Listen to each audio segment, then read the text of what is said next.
Hello students, कैसे हैं आप सब।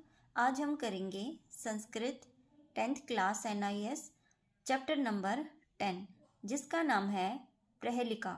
स्टूडेंट्स, प्रहेलिका का करने से पहले जो चैनल पे नए आए हैं वो चैनल को सब्सक्राइब करें, लाइक करें और शेयर करें।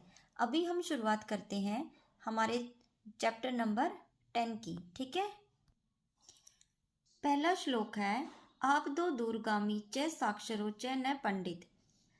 स्टूडेंट, इसमें कुछ ऐसा कहा गया है कि बिना पैर का है, ठीक है, लेकिन वो चल सकता है, दूर तक जा सकता है। साक्षर है लेकिन पंडित नहीं है।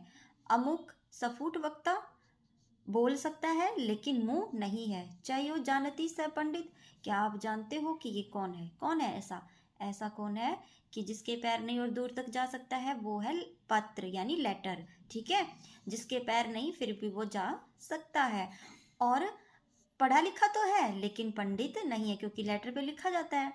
बोल सकता है यानी कि जो उसको पढ़ने वाला है वो सारा सब कुछ बोलता है, लेकिन उसका मुंह नहीं है। तो आप बता सकते हो कौन है? वो है पत्र। ठीक है, अब हम दूसरे वाले श्लोक पे आते हैं।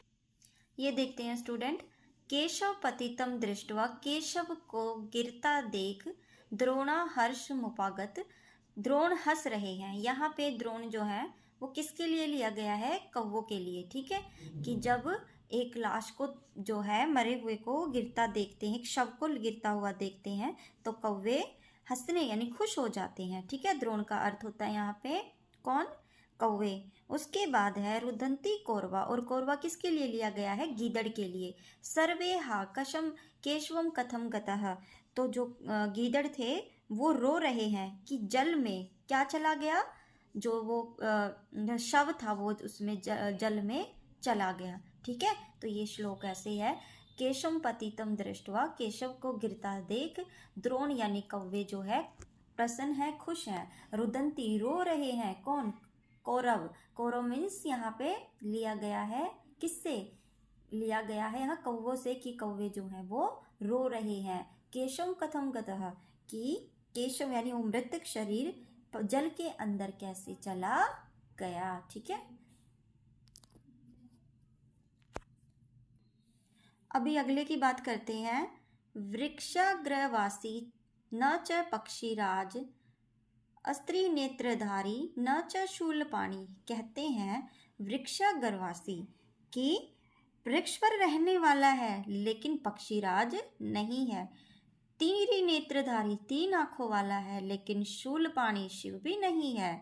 त्वग वस्त्रधारी, जो इसने गेहवे वस्त्र पहने हुए हैं, छाल के कपड़े यानी कि जो होती ना छाल, वैसे कपड़े पहने हुए हैं लेकिन कोई योगी नहीं है। जलम च वृद्ध, जल से भरा हुआ है लेकिन घटा न मेघ, लेकिन मेघ नहीं है। ऐसा कौन है? तो ऐसा जो स्टूडेंट वो है नारियल। इसका आंसर आएगा नारियल, क्योंकि पेड़ पे रहता है। ठीक है, उसके बाद उसकी तीन आंखें भी हैं। ठीक है, और छाल के वस्त्र भी पहने हुए हैं, और उसके बाद उसके अंदर भी जल जो है वो भरा हुआ है। अगले वाला श्लोक करते हैं स्टूडेंट। ठीक है, ये वाला नरा काश्यम किम इच्छति, जो नर है वो क्या चाहते हैं? काशी में जाके क्या चाहते हैं? काशी में जाके क्या चाहेंगे? तो वो चाहते हैं अपने, काशी में जाके लोग क्या करते हैं? मृत्यु ही तो चाहते हैं। ठीक है, तो काशी में मृत्यु चाहते हैं। रणे भूपा नाम का हिता, और रण में राजा क्या चाहता है? जय यानी जीत। को वंद सर्वे देवानाम, और सारे देव जो हैं किसकी वंदना करते हैं?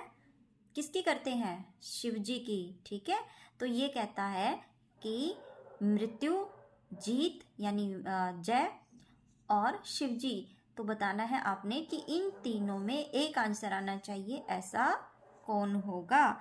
तो स्टूडेंट इसका नाम होगा मृत्युंजय। ठीक है, इसका नाम होगा मृत्यु, और उसके पीछे हो जाएगा मृत्युंजय। अब देखो, किम इच्छति च नरा, नर क्या चाहते हैं काशी में? मृत्यु एक हो गया। और भूमि, राजा क्या चाहता है? रण में क्या चाहता है? जय। मृत्यु और जय, इसका आंसर मृत्यु और इसका आंसर जय। ठीक है, और कौन है जिसको सारे देवता याद करते हैं, जिसकी पूजा करते हैं? कौन है वो? वो बताना है कौन है मृत्युंजय, यानी भगवान शिव। भगवान शिव को बोला जाता है मृत्युंजय, तो ये भगवान शिव है। तो यहाँ कहा गया है कि इन तीनों का एक आंसर क्या होगा, तो यही ये आंसर इसका होगा। ठीक है, आगे करते हैं बच्चे। ये वाला जो श्लोक है, कै भूतले सजना अत्य अर्थम आनिंद्यति। ठीक है, तो यहाँ कहा गया है कि कौन है जो सज्जनों को आनंद देने वाला है पृथ्वी पे, और कै पद्मामिनी प्रभोयति तमसी च निहिति, और कौन है जो उदय होने पर कमलों को खिलाता है और अंधकार को नष्ट करता है। तो इसका एक ही में आंसर देना है, तो इसका मतलब है मित्रोदय, कि सज्जनों को खुश करने वाला कौन होते हैं, मित्र होते हैं। ठीक है, और यहाँ पे मित्र सूर्य के लिए भी लाया गया है कि जब सूर्य निकलता है तो क्या होता है, अंधकार दूर होता है और कमल खिल जाते हैं। तो इसका जो उत्तर होगा पहेली का वो होगा मित्रोदय।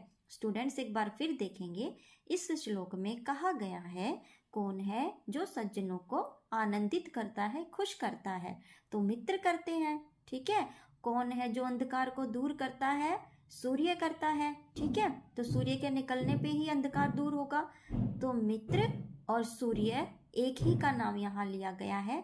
मित्र और सूर्य दोनों एक ही है। ठीक है, तो मित्र ही आनंदित करता है, और मित्र जो है यानी सूर्य निकलने पर कमल खिलते हैं और अंधकार दूर हो जाता है। स्टूडेंट्स आगे देखेंगे ये वाला श्लोक, भोजन अंते च के पेयम, भोजन के अंत में क्या पीना चाहिए। ठीक है, जयंत कस्य वे सुतः, जयंत किसके पुत्र थे। ठीक है, विष्णु पदम कथम परोक्तम, तक्रम शक्रस्य या दुर्लभम। अब देखो, भोजन के अंत में क्या पीना चाहिए, क्या पीना चाहिए, इसका आंसर यहाँ है तक्रम, यानी हमें तक्रम यानी छाछ जो है वो पीनी चाहिए। जयंत किसके पुत्र थे, शक्र के यानी इंद्र के पुत्र थे, नंबर 2 पे। ठीक है, और विष्णु पद मिलना क्या है, संसार में सबको दुर्लभ है यानी मुश्किल है। ठीक है, तो पहला क्वेश्चन था यहाँ से यहाँ तक, इसका आंसर है ये। दूसरा था यहाँ से यहाँ तक, इसका आंसर ये। और तीसरा यहाँ से यहाँ तक, और इसका आंसर है ये। आपको समझ आ गया होगा कि इसी श्लोक में तीनों आंसर जो हैं वो दिए गए हैं। अभी आते हैं अगले श्लोक पे। ठीक है, कम संजान है कृष्ण का शीतल वाहिनी। ठीक है, कृष्ण ने किसको मारा, किसको मारा था, कंस को। इसका आंसर ये है।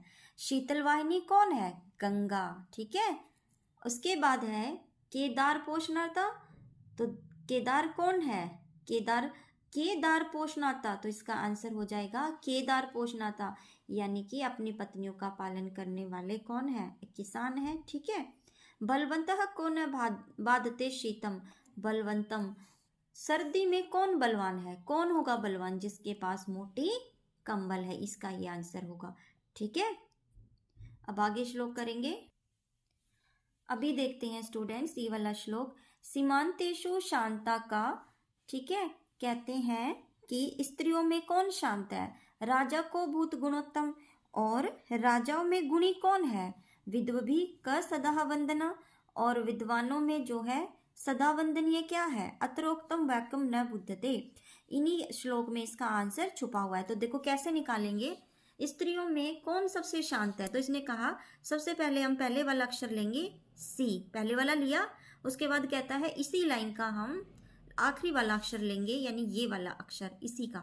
ठीक है, को शांता, तो ता, इस वाले का अक्षर हमने लिया ता, तो सी और बन गया ता, क्या बन गया, सीता। ठीक है, तो इसका आंसर हो जाएगा स्त्रियों में सबसे शांत कौन है, सीता। ऐसे ही दूसरा करेंगे, राजा को भूत गुणोत्तम, राजाओं में गुणी कौन है, पहला लेंगे रा, ठीक है, और दूसरा लेंगे म, तो क्या बन गया, सीता के बाद राम, तो राजा कौन है सबसे गुणवान, राम। तीसरा है विदभी कह सदा वंदना, तो यहाँ विद्वानों में वंदनीय क्या है, पहला वी लेंगे और इसी लाइन पे हम कहाँ खत्म करेंगे, धा पे, तो क्या बन गया, हमने लिया वी और यहाँ लिखा धा, तो क्या बन गया, विद्या। तो विद्वानों में वंदनीय क्या है, विद्या जो है। तो आपको ये समझ आ गया होगा स्टूडेंट्स। तो आप जो है अगर आपको पसंद आया है तो वीडियो को ज़रूर लाइक करें और चैनल को सब्सक्राइब करें, शेयर करें ज़्यादा से ज़्यादा। और कल फिर इसी चैप्टर की, आज हमने ये पहेली करी है, कल हम इसके प्रश्न उत्तर करेंगे। और तब तक के लिए बाय, थैंक यू।